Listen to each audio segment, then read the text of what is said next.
The $200 million movies have not been doing so great at the box office. I don't know if you guys have Not noticed. really. The world has noticed. I think everybody's kind of figuring it out. The most recent example is Argyle. This opening weekend flopped. As far as the numbers go, they did not earn a whole lot of money, and they have a $200 million budget to make That's up for. insane. A Yeah. couple other Apple TV films that have Mhm. not performed as high as their $200 million budget is Killers of the Flower Moon, as well as Napoleon. So both of them they made good money, but when you're raising the bar up to $200 million, it's really cutting the legs off of its potential for success. Let's break this down into reasons for why we believe the $200 million budget's not going to be in the future. Like, I just don't think a year, 2 years, 3 years down the road, we will just never again see, with the exception of inflation and $200 million not being what it actually is today, Yeah. we will not see budgets of these sizes anymore. I mean, I would agree for other reasons, because we've seen like The Creator. The Creator was a huge thing this year with only a budget of 5,000. I don't know what the budget was. $80 million was the 80 creator's million. budget. Thank you. Yeah, as well as Godzilla -1 at Yeah. 15. And even think about this, all of the big blockbusters this past year that's actually made money went under the $200 million. So I believe Oppenheimer, which almost reached $1 billion, was slated at around $120 million. And No. Barbie was around 130 or 140 million. Gee, I guess film is cheap these days. IMAX. The movies aren't making as much, so it's like we kept amping it up because 3 years ago Marvel movies were making $1 billion for Black Panther and Captain Marvel, and so they just kept adding more money to the price of these movies, and then of course Endgame made so much money, but the quality of the writing, the quality of the movies have gone down. So it doesn't matter how big the budget is, nobody's going to see them. So if you're spending $200 million, but you're only making $300 million or even $500 million, if we're being Still honest, not huge profits. Still not good. I mean, spending the money on the movie isn't a bad thing, as long as it's a really good movie. I mean, Avatar: The Way of Water spent $460 million, but they grossed $200 billion in the box office. Right. The Way of Water was 200 billion? No, 200 billion. I'm sorry, 2 billion. You guys know what I'm talking about. We're talking in the hundreds here. Right. Cut it out. Cut that part. So bad. Listen, to go back on what I said, Joshua, Oppenheimer was $100 million. Yeah. Not even 120. And Barbie was 145 million. So, but think about this. I agree with what you're saying. It's not bad to put money towards something that's good, but if you're thinking about let's weigh all the options here. Audiences going to the theaters, there's plenty of audiences going to the theaters, but not enough in US, worldwide, especially China, to get the numbers up to 200 million. It's just a very tall order these days as far as people going to the theaters to watch your movie. Also, we know, to Joshua's point, that really high quality stories can be made around the $100 million mark. I think Dune Part 1 was around 140 million, and Dune Part 2 they downsized. They didn't scale up.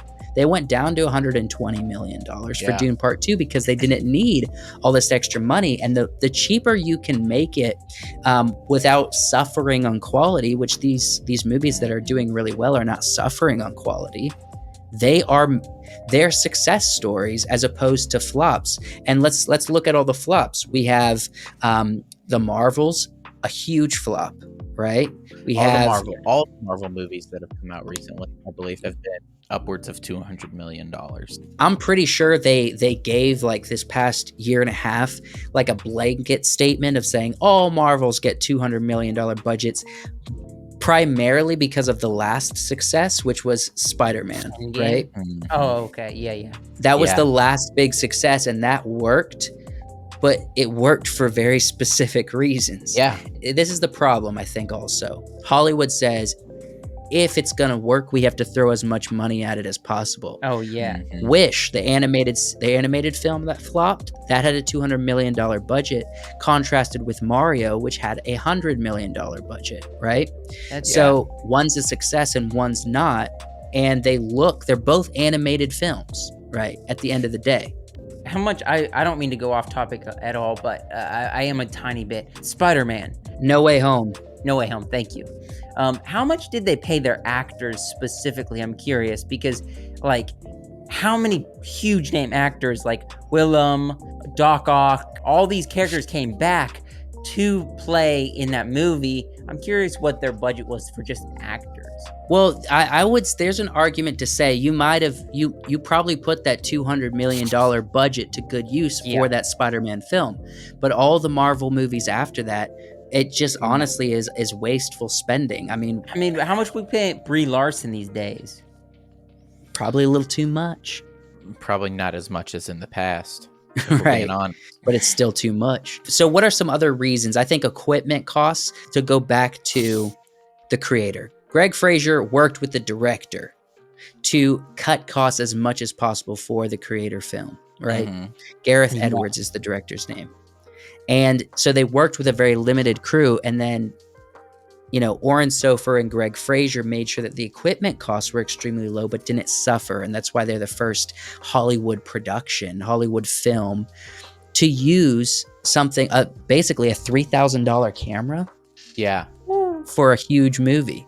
Whereas Hollywood's used to using, Reds and Panavision film cameras and ARRI cameras, which are anywhere from 40 grand to 150 grand a camera. So you're saying even just downsizing on your camera? Equipment costs are downsizing because Yeah. equipment's too advanced. We don't need a $50,000 camera anymore to make a Hollywood film. But there is the argument that labor costs are going up, especially with the strikes, and that's going to cost more. But do you Yeah. think that offsets or requires for these budgets to be larger? When it comes down to it, they have to pay maybe actors and workers more or less. And do you think the AI future is going to change that? Are we just going to have a lot less people that have to be paid because of AI in the film industry? I think with people wanting to get paid more, that's going to, I'm gonna say, hopefully force studios and productions to downsize on how many people they need. I don't think they need as many people as they think they do. So it's gonna force people to downsize. Mm-hmm. It's going to force the production to downsize on equipment Mm-hmm. and on other unnecessary costs, like Right.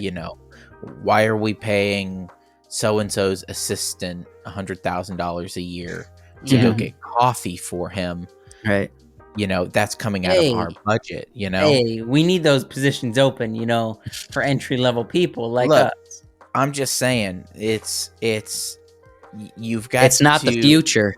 It's not the future. Yeah, they've worked off of smaller production casts before, and I think they can do it again.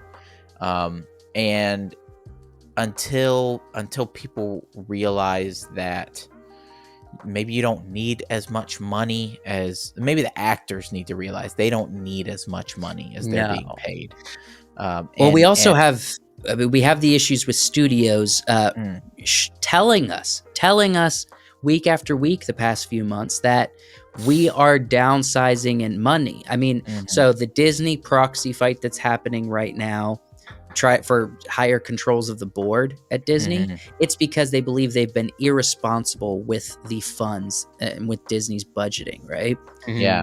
And then we have Paramount saying they're leaning down and we're gonna cut costs. All of these So- major studios are telling us we're spending less. If all the studios cut costs on across the board, then the actors are going to have to take a pay cut too. It will. It will. Well, I think it's mainly like, in my opinion, if they're cutting costs, it's because they don't need as much money to make these huge production films that aren't going to theaters. They're going straight to streaming. So that's cutting the cost because they're not making them as big and grand for the big screen anymore. They're just going straight to streaming. I think that's a huge thing with the cost. You also don't need as much money to make good stuff for streaming. I mean, if every No, you don't. if every movie that went on streaming had a budget of 15 million, like Godzilla, and was as good as Godzilla, Yeah. we'd have tons of good stuff. Tons and tons of good stuff. And that's kind of the horror genre right now. Mhm. The horror genre is kind of right there between 15, 30 million a project. And there's a ton of horror projects. There's a ton of horror films. But it has to be a good movie. Has to be good. That's the important part. It But- has to make money. But also, in the same way that we get stinkers at 200 million, we're gonna have stinkers at 15 million as well, right? You can't avoid stinkers. We'll have some stink, but will they stink as much? And will it cost? The big ones seem to stink a lot more. They be if we're being stinking. honest. To summarize, so the studios are telling us they're spending less. That's why we're not going to see $200 million in the future. We have nothing but example after example that all the $200 million films that's been released the past couple years have flopped. We're seeing success stories of lower budgets and great films being made on lower budgets. Equipment costs is coming way down. You don't have to spend as much on equipment and just to get your thing made anymore. And travel, think of the volume technology. You don't have to fly around the world anymore. True. Am I missing any? Is there another one that we talked about? Just all the data. It's just not going to last. I think as business goes, the reason we're not going to see in the future because studios are either going to get wise and cut costs, or they're just going to fail because they keep spending too much money and go away. So in the end, we're going to see movies that cost less, but hopefully do better. Hopefully do better, or do right about the same. Like I'm hoping for good directors to keep producing good films like Christopher Nolan and Jordan Peele and all of them. But in the end, until we get better creatives and better studios willing to not push an agenda as hard, we'll see the same quality of films. It'll just cost less to make them, right? Yep. Let us know down in the comments if you guys have any other thoughts or data points we left out about why we won't see these huge budget films in the future, and share your thoughts down there. Thanks for subscribing and liking the video. We'll see you next time.